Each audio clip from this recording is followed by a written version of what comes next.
paz do Senhor, meus amados amigos e irmãos.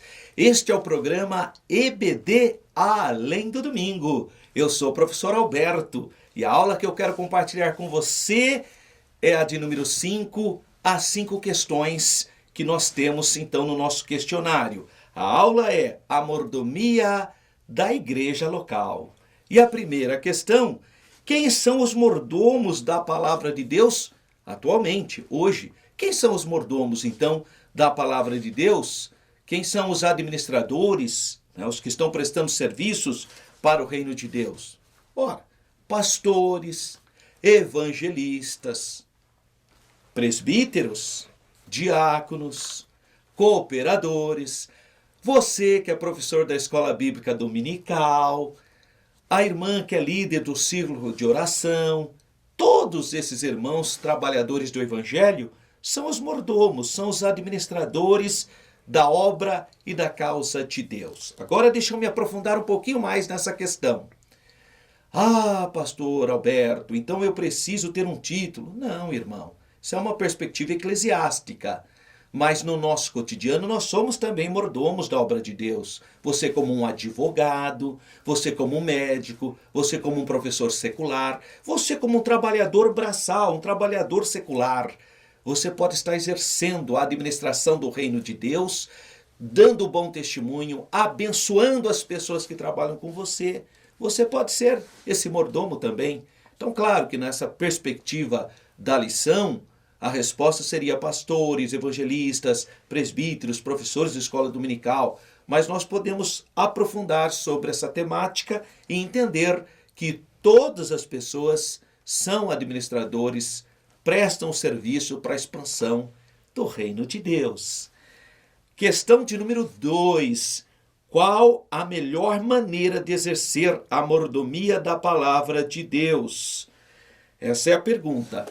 E a resposta, segundo a lição, é evangelizar, meu irmão. É levar a palavra de Deus, é semear a semente. Você pode pregar sem dizer uma palavra.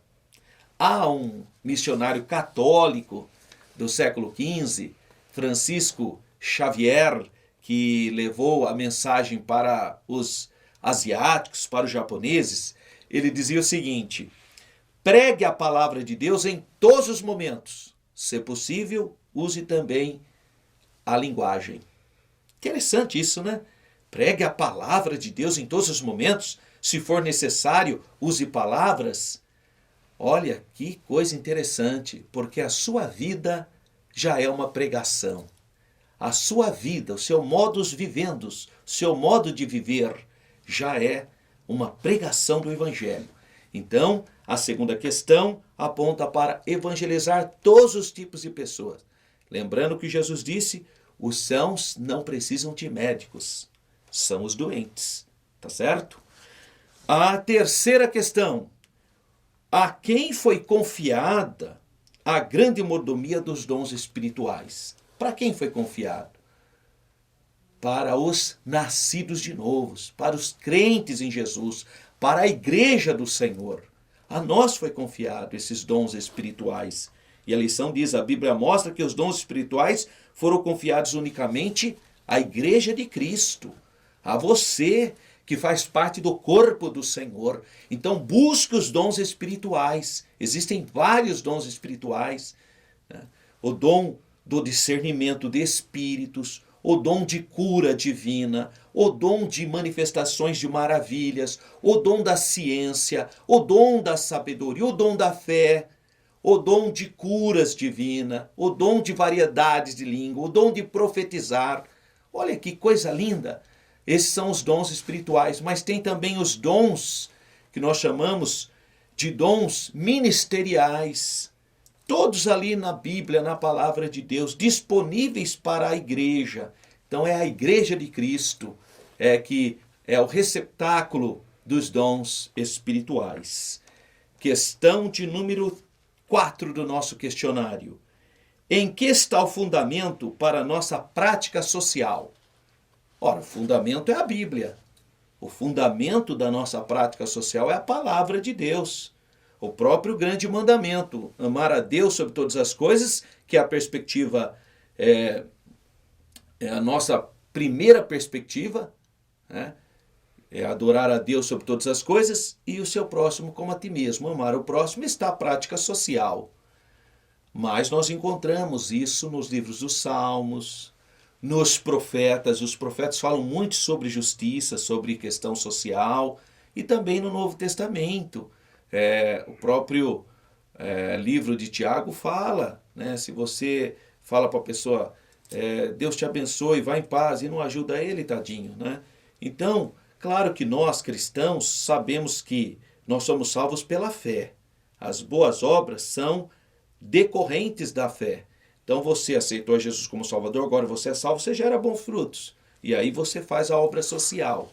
Mas nós admitimos e sabemos que nos livros dos Salmos, dos profetas e nos evangelhos, a própria vida dos apóstolos, mostra o trabalho também social. Claro que a prioridade é levar a palavra de Deus para a salvação da pessoa. Isso é a prioridade. Agora, esses outros elementos também corroboram nessa obra, nesse trabalho. E, finalmente, a questão de número 5 do nosso questionário, da lição de número 5, mordomia da igreja local. Que grande lição Jesus deu aos apóstolos sobre a humildade? Qual foi a grande lição que o Senhor Jesus deu sobre a humildade? Lavando os pés dos discípulos.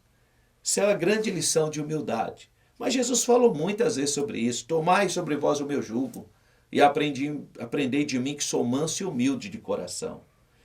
No seu sermão do monte, ele inicia dizendo, bem-aventurados os humildes, né, os pobres de espírito. Bem-aventurados os humildes, porque deles é o reino de Deus. Meu irmão, eu vou encerrar te contando uma coisa. Sem humildade, você nunca vai ser próspero. A humildade é fundamental para o relacionamento conjugal, porque sua esposa vem de uma cultura diferente da sua. Se você não tiver humildade para compreender os contextos culturais e não ter domínio sobre a cultura, 50% a 70% dos conflitos que nós temos na nossa casa tem a ver com cultura. Então eu preciso muito de ser humilde. O que é mais? No meu relacionamento profissional, se eu não tiver a humildade, porque tem gente que é tudo perfeito, tudo...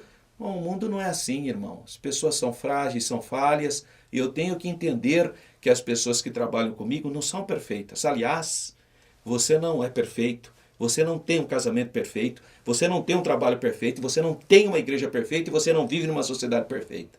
A boa notícia é que o Espírito do Senhor, o nosso Deus, está nos aperfeiçoando dia após dia. Mas nós, irmãos, vivemos em uma sociedade imperfeita. Por isso eu preciso de humildade. Jesus mostra essa humildade agindo num ato comum há 2000 anos atrás. Os viajantes, naquela época, andavam a pé, às vezes descalço, não é como hoje, que tem essa fábricas de calçados. Isso não existia, irmão, era tudo artesanal. Então a maioria das pessoas andavam descalças ou com um sapato muito precário, e quando elas chegavam nas residências, então se lavava o pé. Claro que quem lavava o pé não era o dono da casa, normalmente era um escravo, um servidor.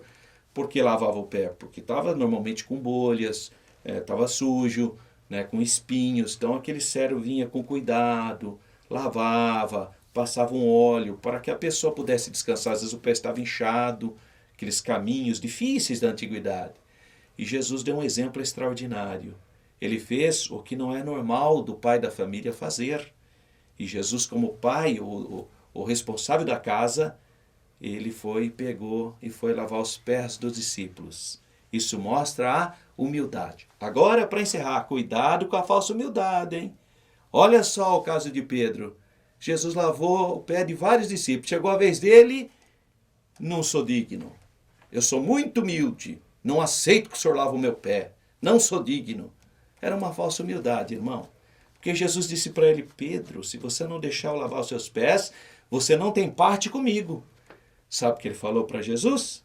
Então me dá um banho inteiro. Olha que é gente radical, irmão. Uma hora é 4, outra hora é 44. As coisas não são dessa maneira. É equilíbrio. Jesus falou, Pedro, você precisa entender, Pedro, o resto já está limpo. É só o pezinho, querido. Então, é uma cena muito interessante que nos evangelhos nos apresenta o princípio da humildade. Se você usar esse princípio, você vai ser vitorioso, porque A humildade é, eu diria, a pedra angular de todos os nossos relacionamentos. Fique na paz do Senhor.